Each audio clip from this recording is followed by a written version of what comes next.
Inicialmente, boa noite a todos. Deixa eu parar de tremer um pouquinho, porque é sempre uma pressão, né, chefe? Agradecer a direção da casa pelo convite e a oportunidade do estudo.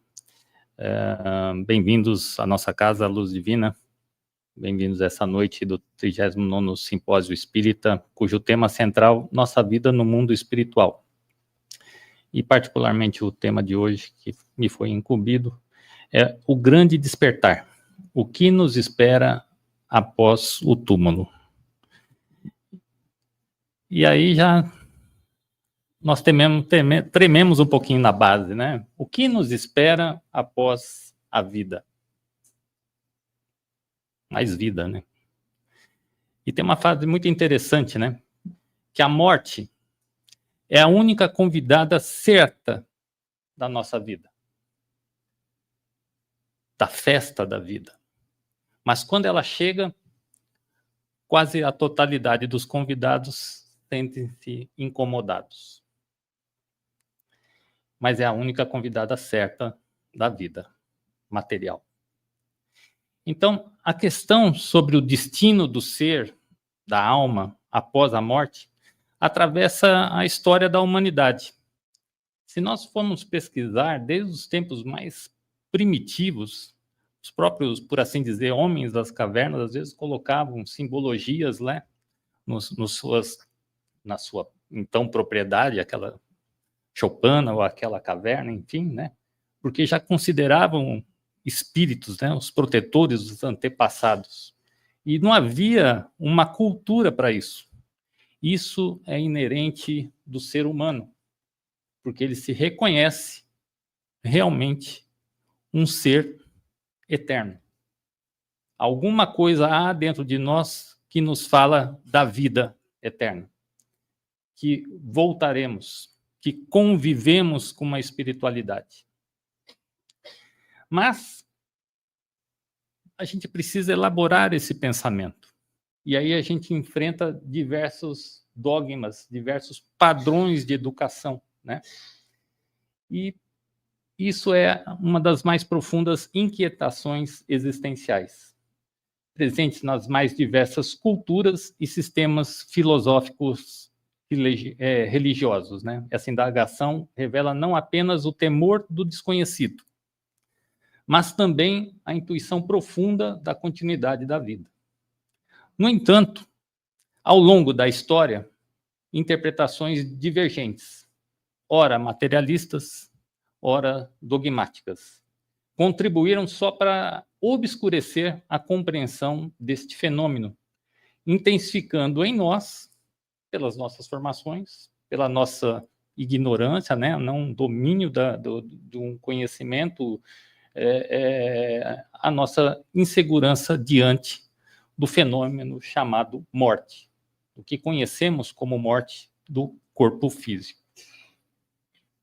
A doutrina espírita, particularmente em O Livro dos Espíritos, e o simpósio é voltado em comemoração ao Livro dos Espíritos, então ela é que nos norteia a apresentação, no seu capítulo 3, as questões 149 a 165, mas a gente não se ateve só a isso, né? Temos outras literaturas de apoio, que nem a filosofia espírita, que é comentários do espírito miramês sobre o Livro dos Espíritos. Então, para cada questão, ele faz o seu comentário, a sua visão espiritual, né?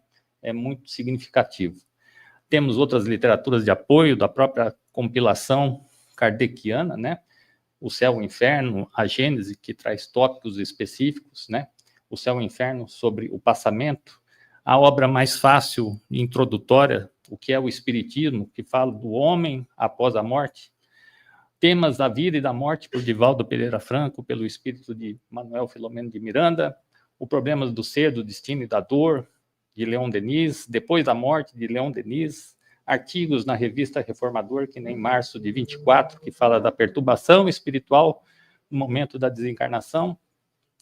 Então, a gente consegue verificar na literatura vários pontos de apoio que tentam nos levar a essa compreensão, e a gente vai moldando uma coxa de retalhos aí para trazer essa apresentação, né? Então, quando começamos lá no Livro dos Espíritos, na questão 149, né, que oferece uma resposta que não apenas consola, mas, sobretudo, esclarece ao integrar razão, observação e moralidade em uma visão contínua da vida. Nessa perspectiva, a morte não é uma ruptura, né, mas transição de estado, transição de dimensões, né? E o que se segue ao túmulo não é desconhecido absoluto, mas o reencontro do espírito consigo mesmo, em nível mais profundo de consciência, ou seja, oferecendo uma explicação coerente e sistematizada sobre a sobrevivência do espírito e as condições existenciais da sua vida após o túmulo, né? Da vida do desencarne da matéria para o retorno à vida espiritual.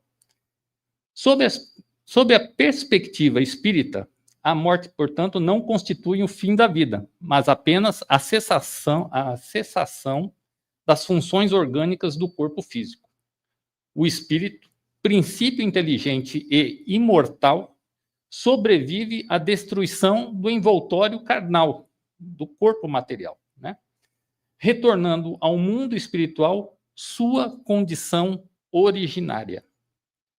Conforme estabelece o Livro dos Espíritos, né, o que se sucede à alma após o instante na morte, né, na sua questão 149, ele simplesmente responde: volta a ser espírito, isto é, volve ao mundo dos espíritos, donde se apartara momentaneamente. Com outras palavras, morrer é voltar para casa. Retornamos à nossa pátria original, retornamos ao mundo espiritual. Então, tal afirmação desloca o eixo da existência humana, pois o estado espiritual não é uma consequência da morte, mas condição originária e permanente do ser. Portanto, encarnação configura-se como uma experiência transitória, instrumento pedagógico destinado ao desenvolvimento das potencialidades do espírito. Todos nós somos espíritos, só que estamos encarnados, né? Entre elas, e principalmente essas potencialidades, né, está o aprimoramento moral e intelectual.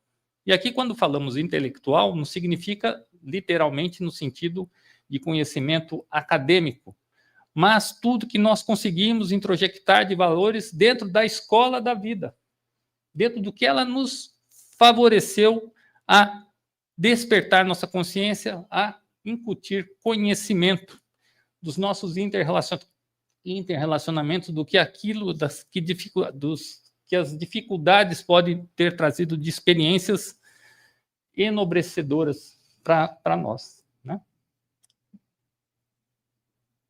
Desta forma, a morte, ou seja, a desencarnação, não cria uma nova realidade, apenas remove o véu, a constrição, o encarceramento imposto pela matéria, permitindo que o espírito retorne ao plano natural, o plano espiritual, levando consigo tudo aquilo que assimilou e fundamentou, consolidou durante a vida corporal. E é nesse contexto dessas primeiras explicações que eu vou inserir uma frase que vai nortear a reflexão que a gente compôs. E quando lá cheguei, a única coisa que eu encontrei fui eu, comigo mesmo, e o que eu fiz de mim. E hoje eu vejo, eu percebo, eu tomo conhecimento, consciência, que eu poderia tê-lo feito muito mais. E no final eu vou contar de quem é essa frase e em que momento ela foi dita. Essa frase norteadora, traduz com notável fidelidade a permanência da individualidade. O Pai, Deus, nosso Pai, nos conhece e reconhece a cada um de nós, de forma similar ao que acontece na vida terrena, só que de uma forma muito mais profunda. É o nosso Criador, né? E a alma não se dissolve no infinito, não perde a sua identidade, não se descaracteriza. Ao contrário, ao libertar-se do corpo, ela percebe com maior clareza, reconhecendo-se como centro de consciência, portadora de uma história construída por escolhas sucessivas. A sua consciência vai se expandindo pelo conhecimento, pelas vivências que vão se sucedendo, boas ou más, né? Então, o indivíduo, ele também se reconhece a sua individualidade por meio do perispírito, que é um envoltório fluídico, uma matéria muito sutil, que envolve o espírito, mantendo a sua aparência. Então, ele tem um elemento de convicção. Opa, estou me vendo, sou eu mesmo, né? E é por onde, através desse perispírito, que ele faz um interrelacionamento dentro da matéria e no mundo espiritual, né? Outra prova desta individualidade, nós mantermos a nossa individualidade, está, por exemplo, nas comunicações espirituais, que revelam personalidades distintas, conscientes de si. Então, dentro de uma manifestação espiritual, ele vai te narrar, ele vai te impressionar com a vivência, com o conhecimento que ele teve, desde informações personalizadas até mais eruditas, demonstrando os valores que ele possa ter adquirido. E é claro que também teremos os falsários, teremos os zombeteiros, teremos para todos os gostos. Por quê? Porque nem todos estamos no mesmo plano de evolução, de conhecimento. Então, nos manifestamos conforme os valores que fomos construindo dentro de nós. Não é? E aqui se revela um dos pontos mais profundos da filosofia espírita. A consciência é o verdadeiro patrimônio do espírito. Ao atravessar o limiar da morte, não levamos nada do que é exterior, mas tudo aquilo que se integrou à nossa estrutura íntima. Divaldo Franco já o disse com outras palavras. O que temos, matéria, nós deixamos. E o que somos, o que introjectamos, o que conhecemos, o que adquirimos, o que consolidamos, nós levamos. As lembranças tornam-se mais vívidas, os sentimentos mais intensos. E a avaliação da própria vida ocorre com lucidez ampliada. O que podia antes ser ignorado ou disfarçado, agora se impõe com uma clareza inevitável. Sabe aquele famoso falar, vai passar o filme da tua vida, vai passar o filme da nossa vida, né? E a gente fala, pô, será que eles separaram uma poltrona lá no Cinemark 3D, Avatar, né? Será que vamos para um 4D, tipo assim, a cadeira vai se mexer, luzes vão ofuscar, vai fazer raios, vai ventar na nossa cara, vai dar uma chuviscada, assim, para nos despertar? Não. Não precisa. Porque não vai ter nem aquele som envolvente, né? Surround e tal, né? Maravilhoso, né? Não, porque esse filme da vida passa em nossa consciência da forma mais vivificada possível, com uma lucidez ampliada. E às vezes a gente lê isso na literatura, né? Vê narrativas, né? Fala, nossa, quando passamos uma situação assim crítica, né? Passou um filme da vida na minha mente em questões de segundos. É o despertar da consciência. É aquele choque anímico, assim, aquele choque de realidade. Então a gente não precisa dos aparatos externos, né? A gente vai sempre ter a nossa consciência a nos trazer a razão, né?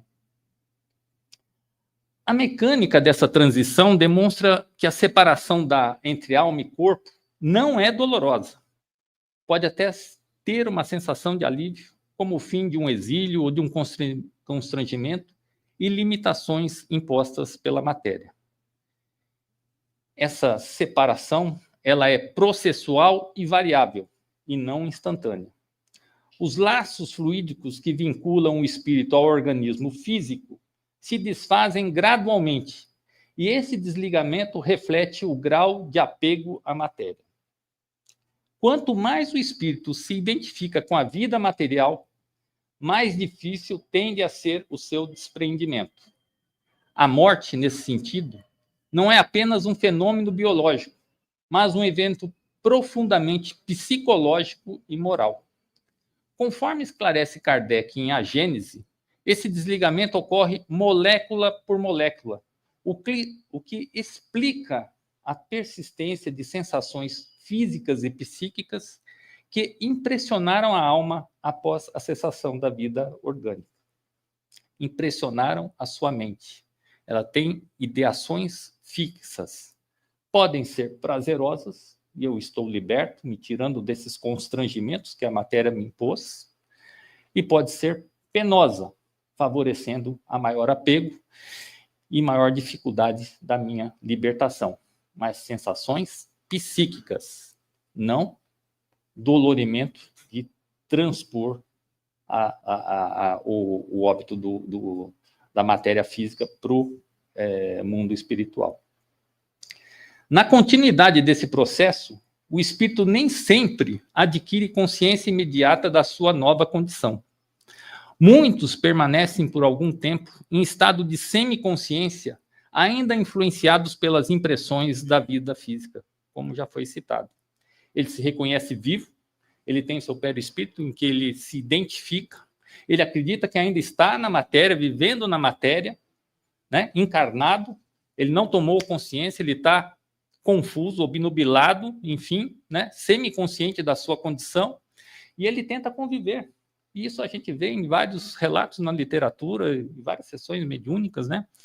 Eu tento lá, mas a minha família não me vê, não me reconhece, ninguém mais fala comigo, eu tento, né? Ele está ainda dentro de uma ilusão de apego à matéria. E ele vai ter um tempo de readaptação, de despertar dessa consciência. E é claro que dentro da vivência do espírita, dentro da vivência dos grupamentos mediúnicos, né, a gente, quando lida com isso, atendendo esses irmãozinhos, né, a gente vai tentando descongestionar o seu pensamento e trazê-los à razão.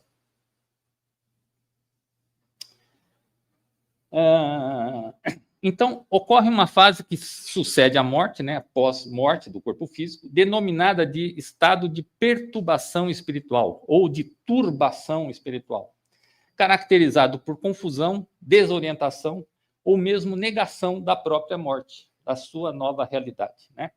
A obra Filosofia Espírita aprofunda essa análise ao compará-lo com um despertar gradual, na qual o espírito, pouco a pouco, retoma suas faculdades e se adapta à nova realidade vibratória, sua nova realidade dimensional, né?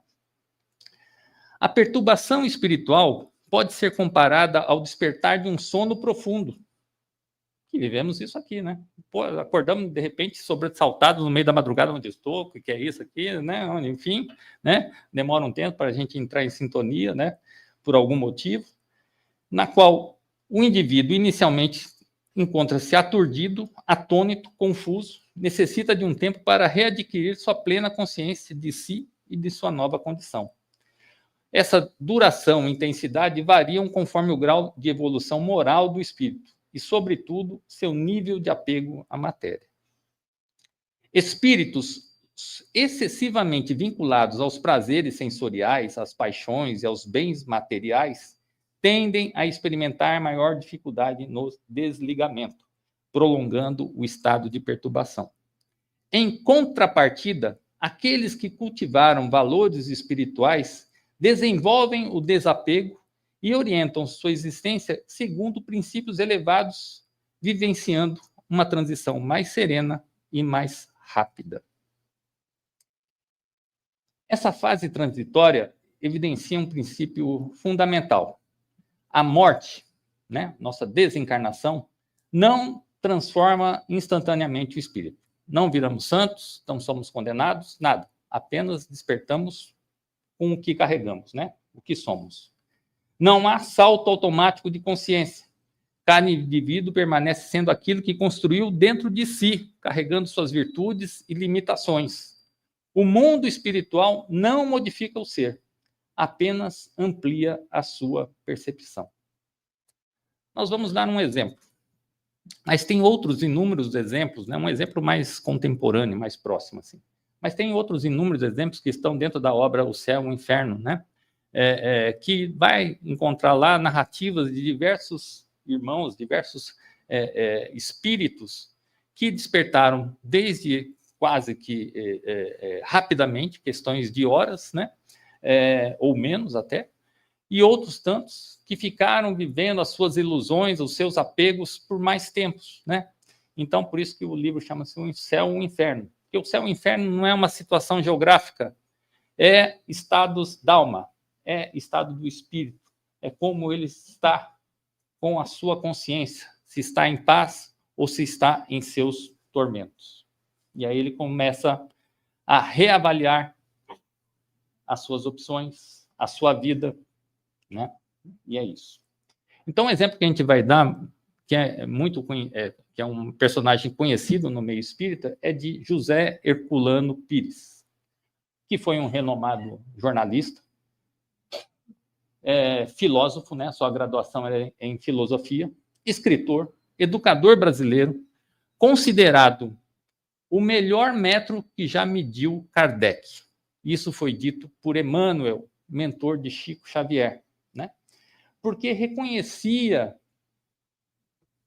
ser Herculano Pires o pensador que melhor compreendeu, interpretou e traduziu a obra e o pensamento de Allan Kardec. Herculano Pires foi o principal filósofo espírita brasileiro no século XX, com mais de 80 obras publicadas, defendendo a pureza e a fidelidade doutrinária, a lógica, o diálogo entre ciência, filosofia e religião. Ele desencarnou em 9 de março de 79, em decorrência a um infarto do miocárdio, né? Estava hospitalizado, mas o infarto levou ao seu óbito, né? Mas a sua lucidez espiritual era tão grande, por tudo que ele introjectou dentro da filosofia espírita, mas principalmente por tudo que ele praticou, vivenciou, exemplificou e divulgou, né? Que enquanto o hospital atestava e declarava o seu óbito na matéria, seu espírito dava concomitantemente, em reunião mediúnica, uma manifestação atestando a vida, a sua sobrevivência, o seu espírito vivificado, né? No Centro Espírita Caminheiros da Fraternidade, da qual era presidente, né?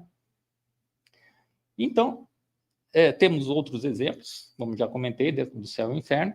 Dentro dessa sequência do Livro dos Espíritos, né, ele fala de outras condições particulares, né, desses conceitos de variabilidade, como, por exemplo, desencarnações serenas, como um adormecer tranquilo seguido de um despertar lúcido. Então, temos lá um processo, por exemplo, natural, senil, que foi definhando, né, mesmo que tenha vivenciado uma doença crônica, degenerativa, mas que foi sendo construído essa percepção de falência, né, tênue de finalidade, né? Então, a pessoa, a gente fala, ela descansou, viveu o que precisava viver e descansou. Ou seja, foi uma coisa mais natural. Com certeza, é um espírito que vai tender a ter um despertar mais tranquilo e mais lúcido, né? Foi uma desencarnação mais conturbada, perturbada, mais violenta, foi uma morte coletiva, foi alguma coisa assim mais impactante, inesperada, né? Então, há ainda certas confusões, certos apegos, certas surpresas, e isso pode levar a sensações físicas, a uma demora, a uma perturbação espiritual um pouco mais prolongada, né? Então, mortes violentas, mortes coletivas, né? Essa dificuldade de aceitação da nova condição. E interessante que ele fala, dentro das mortes coletivas, né? Por exemplo, caiu um avião, morreram 200 passageiros, no exemplo, né? Eles não vão ficar dentro dos socorros que lhes chegarão, né? Eles não vão ficar presos naquele contexto que tivemos uma morte coletiva, por exemplo, tal, não sei o quê. Porque cada indivíduo é um indivíduo, cada um tem a sua trajetória de vida, tem a sua sintonia, e eles vão migrar para esses campos de sintonia, buscar as suas afinidades, buscar os seus confortos com aqueles entes que são queridos. apesar da morte ser coletiva, no sentido que pode ter sido um resgate por um mesmo comprometimento, nós individualmente construímos outras tantas vidas e nós vamos migrar e buscar, né, conforme o nosso mérito ou demérito, conforme o nosso conhecimento, conforme o que construímos dentro de nós, né? E, infelizmente, falamos também, e ele cita, né, do suicídio, né? Seria um dos maiores atentados, né? O atentado contra a própria vida, né? Isso, infelizmente, é muito perturbador para o espírito. Isso o impressiona, infelizmente, muito negativamente, né? E a crise consciencial que vem disso é muito profunda, e ele realmente se demora mais em se auto-perdoar. E as dores da alma, as dores do espírito, são muito mais profundas que qualquer dor lacinante física que a gente possa sentir. Que aquilo vem, novamente, brota na nossa consciência, brota em nossos corações, e aquilo nos dói profundamente no íntimo do ser. Mas nenhum de nós, nem com vidas regradas, nem com vidas desregradas, nem suicidas, nem assassinos, nenhum de nós, em qualquer situação, né, está a esmo. Somos todos filhos de Deus. Os nossos entes queridos oram por nós. Aqueles que já se foram antes de nós, aqueles outros que nem lembramos porque foram de vivências passadas, estão lá para nos acolher. Eles vão projetar amor, eles vão nos trazer a realidade, eles vão despertar a nossa consciência para que a gente se sinta acolhidos. E é claro, temos os nossos mentores individuais, temos outros tantos mentores que nos amparam secundariamente, temos psicoterapeutas, temos socorristas do mundo espiritual a nos fortalecer, a nos favorecer a nossa reconstrução íntima. Então, hoje não falamos mais, por exemplo, lá do Vale dos Suicidas. Meu Deus, progredimos. Com certeza haverão inúmeras outras clínicas, hospitais no mundo espiritual que não vão permitir o degrado do ser humano nesse ponto. Pode acontecer? Pode, mas está aqui, ó. Mas nós evoluímos. E se evoluímos aqui na Terra com esses amparos precários, mas como será no mundo espiritual, onde tudo mais é maior, melhor projetado, e aqui é um parvo reflexo? Então não sintamos-nos desprotegidos, qualquer que seja a nossa sorte, ou qualquer que nós tenhamos tido experiência com algum ente querido, conhecido, etc. Oremos por eles, oremos por nós, e tudo vai correr bem. Tá tudo bem. Léo. Mas não estamos a esmo, então, né? Nosso mentor, já falamos. Superada essa fase de perturbação, o espírito retoma sua capacidade de expressão por meio do perispírito, envoltório sutil, já comentamos, né? Formado por matéria que tem experienciada, que mantém a forma do espírito e reflete seu estado íntimo. Isso é interessante. Diferente do corpo físico, o perispírito é altamente plástico. A gente fala que ele é ideoplástico, né? Porque está relacionado ao pensamento e à vontade. Então, nós vivificamos, né? Então, eu desencarnei por uma consequência X qualquer, né?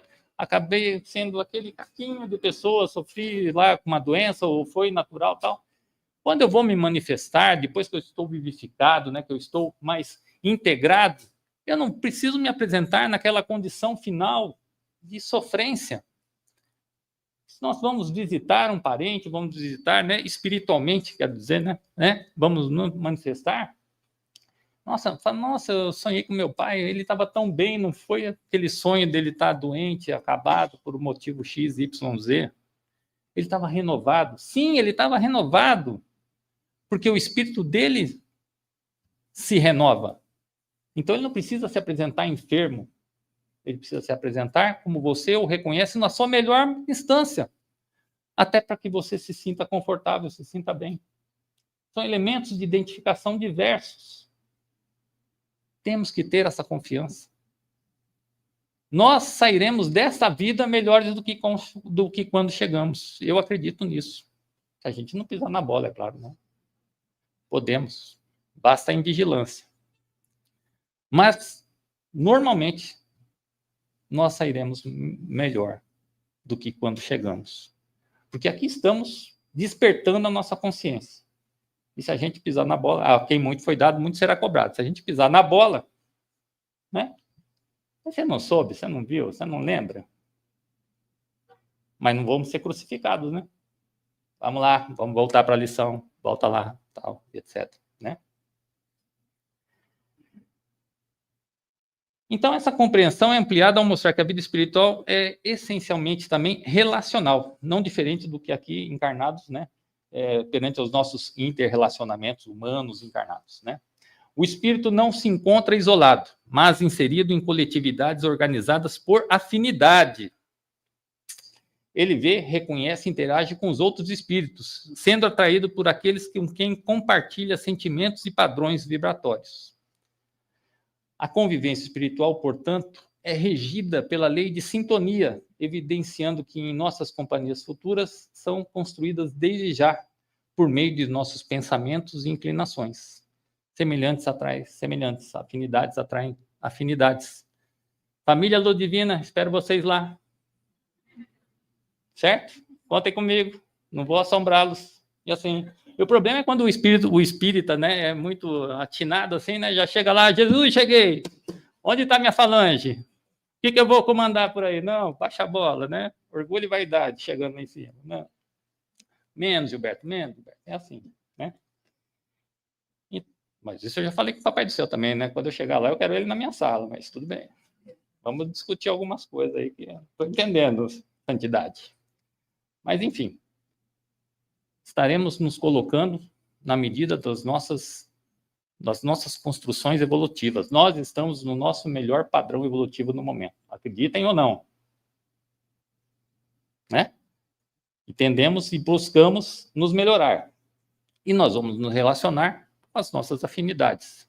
Não só as afinidades que construímos no nosso pessoal íntimo, né? Mas, por exemplo, as nossas afinidades espirituais, né? Muito bem. Esse ambiente relacional é vivenciado com maior intensidade. As sensações do espírito não dependem mais dos órgãos físicos, mas da sua própria natureza, essência.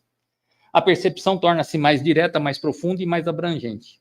Nesse estado, o sofrimento e a felicidade deixam de ser condicionados por fatores externos e passam a refletir exclusivamente o estado interior. A dor moral, por exemplo, pode ser mais intensa que qualquer dor física, assim como a paz íntima pode superar qualquer prazer material. Estados de felicidade ou infelicidade são consequências naturais do grau de evolução alcançado. Repetindo, vivenciar o céu ou o inferno não é uma região geográfica, são estados da alma, né? Busquemos resolver nossas pendências emocionais. Isso é libertador. Reconciliar com os nossos adversários, a começar conosco mesmo. Nosso maior adversário, às vezes, somos nós mesmos, né? O que estamos fazendo de nós.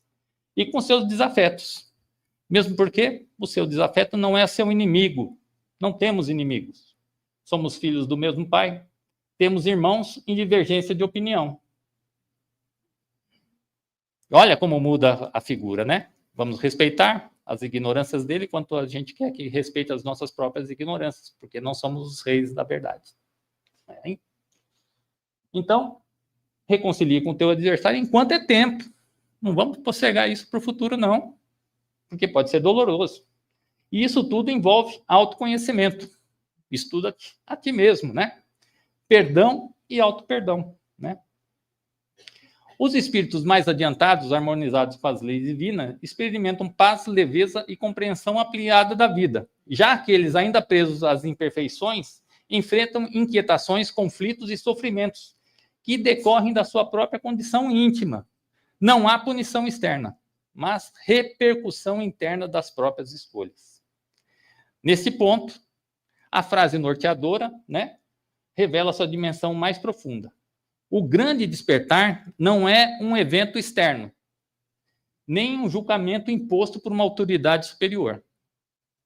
É o momento em que o espírito, liberto das ilusões da matéria, se depara com a verdade de si mesmo. É um instante em que se reconhece integralmente, sem máscaras, sem justificativas, sem distrações. A obra Filosofia Espírita acrescenta que muitos espíritos, ao vivenciar esse despertar, experimentam não apenas emoção, mas também um sentimento de responsabilidade ampliada.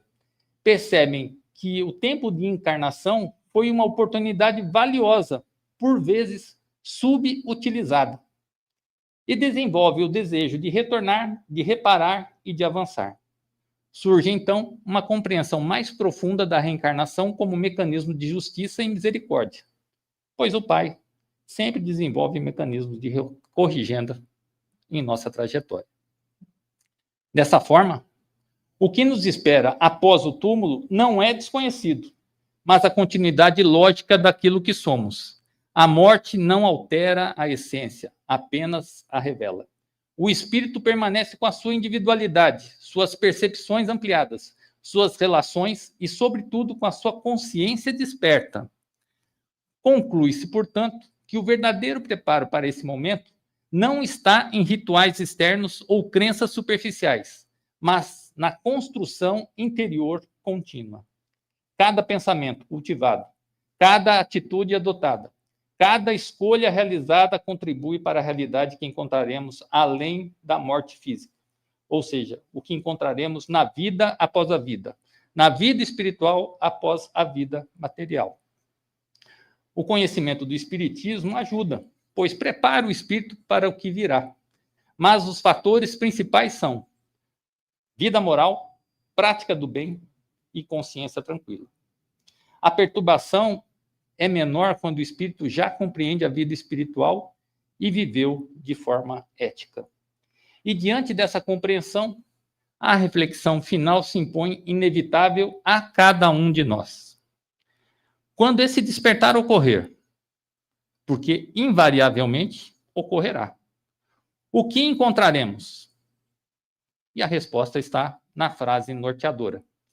E quando lá cheguei, a única coisa que eu encontrei fui eu, comigo mesmo, e o que eu fiz de mim. E hoje eu vejo que eu poderia tê-lo feito muito mais.